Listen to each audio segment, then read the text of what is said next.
Life mission കേസിൽ U V ജോസിനെയും കസ്റ്റഡിയിലുള്ള Santhosh ഈപ്പനെയും ഒരുമിച്ചിരുത്തി ED ചോദ്യം ചെയ്യുന്നു. ചോദ്യം ചെയ്യൽ 4 മണിക്കൂർ പിന്നിട്ടു. അതിനിടെ സ്വർണ്ണക്കടത്ത് കേസ് പ്രതി സ്വപ്ന സുരേഷിനെ സ്പേസ് പാർക്കിൽ നിയമിച്ചതും ഇഡി അന്വേഷിക്കുകയാണ്.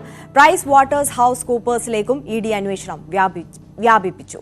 സ്പേസ് പാർക്ക് സ്പെഷ്യൽ ഓഫീസറായിരുന്ന സന്തോഷ് കുറുപ്പിന്റെ മൊഴിയെടുത്ത ED PwC associate director Prathap നായരെയും ചോദ്യം ചെയ്യാനായി വിളിച്ചുവരുത്തി. വിവരങ്ങളുമായി ഡാനി പോൾ ചേരുകയാണ്. ഡാനി, എല്ലാ തലങ്ങളിലേക്കും അന്വേഷണം വ്യാപിപ്പിക്കുകയാണ് ഇഡി ഇപ്പോൾ.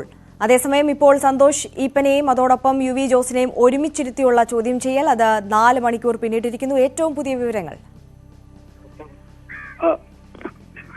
ചോദ്യം ചെയ്യൽ ഇപ്പോൾ 4 മണിക്കൂർ അധികം പിന്നിട്ടിരിക്കുന്നു. ഇതിൽ പ്രധാനമായിട്ട് പറയേണ്ട ഒരു കാര്യം ഇവരെ ഒരുമിച്ചിരുത്തി ചോദ്യം ചെയ്യുന്നു എന്നത് തന്നെയാണ്. കാരണം കഴിഞ്ഞ ദിവസങ്ങളിലായി സന്തോഷ് ഈപ്പൻ ഇഡി അറസ്റ്റ് ചെയ്തെങ്കിലും ഈ ഒരുമിച്ചിരുത്തിയുള്ള ചോദ്യം ചെയ്യൽ സാധ്യമായിരുന്നില്ല. ഇതിനുശേഷമാണ് ഇപ്പോൾ ഇന്ന് വിളിച്ചു വരുത്തി യു വി ജോസിനെ 2ാം വട്ടവും വിളിച്ചു വരുത്തിയിരിക്കുന്നു. യു വി ജോസിനെ ഇന്ന് ഒരുമിച്ചിരുത്തി ചോദ്യം ചെയ്യുമ്പോൾ പ്രധാനമായും തന്നെ ഈ മൊഴികളിലെ വൈരുദ്ധ്യം തന്നെയാണ്. കഴിഞ്ഞ ദിവസങ്ങളിൽ അത്തരം കാര്യങ്ങളാണ് ഇഡി പ്രധാനമായും അന്വേഷിക്കുന്നത്. ഇതിൽ ഈ കോഴ പണം കൈപ്പറ്റി എന്ന സന്തോഷ് ഈപ്പൻ നൽകിയ മൊഴികളിൽ പറയുമ്പോൾ തന്നെയും ഇത് സംബന്ധിച്ച് കുറച്ചുകൂടി ഒരു വ്യക്തതയിലേക്ക് വരേണ്ടതുണ്ട്. ഇതിൽ ശിവശങ്കറിന്റെ നിർദ്ദേശപ്രകാരമാണ് താൻ ഇവർക്ക് വേണ്ടി ചെയ്തതെല്ലാം എന്ന് പറയുമ്പോഴും ഇതിന്റെ ഒരു ധാർമ്മികമായ ഉത്തരവാദിത്തങ്ങളിൽ നിന്ന് യു വി ജോസിന് ഒഴിഞ്ഞു മാറാൻ കഴിയില്ല. പ്രത്യേകിച്ച് അദ്ദേഹം CEO ആയിരുന്ന ഒരു കാലത്ത് അദ്ദേഹമാണ് ഈ കാലം ഇതിന്റെ ഒരു ധാരണാ കാര്യങ്ങളിലെല്ലാം തന്നെയും ഒപ്പുവെക്കേണ്ടി വന്നിരുന്നത്. അതുകൊണ്ട് ഇതിന്റെ ഒരു ചുമതലകളിൽ നിന്ന് ഒഴിഞ്ഞു മാറാൻ കഴിയില്ല എന്നതടക്കമുള്ള കാര്യങ്ങളാണ് പോകുന്നത്. ഇതിന് കൃത്യമായൊരു മറുപടി നൽകാനായിട്ട്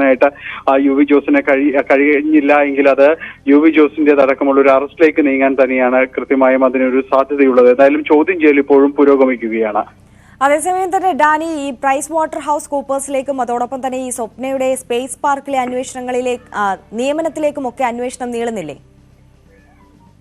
ഇതിൽ അന്വേഷണം ആ വഴിക്കും നീങ്ങുകയാണ്. കാരണം സ്വപ്ന സുരേഷ് എന്തുകൊണ്ട് അതിൽ ജോലി നൽകുന്നതിന് വേണ്ടി കൃത്യമായ രീതിയിൽ മറ്റാരെങ്കിലും ഇടപെട്ടോ എന്ന്, ശിവശങ്കർ എന്തുമാത്രം സമ്മർദ്ദം ഇതിന് ചെലുത്തിയെന്ന് അടക്കമുള്ള കാര്യങ്ങൾ കുറിച്ച് അന്വേഷിക്കുന്നുണ്ട്. ഇതെല്ലാം പരസ്പര ബന്ധിതമാണെന്നുള്ളൊരു നിലപാടിലേക്കാണ് ഇഡി ചെന്നെത്തിയിരിക്കുന്നത്. അതുകൊണ്ട് തന്നെയാണ് ഇതിന്റെ ഒരു നിയമനം സംബന്ധിച്ച കാര്യങ്ങളിലേക്ക് ഇഡി ചെന്നെത്തുന്നത്.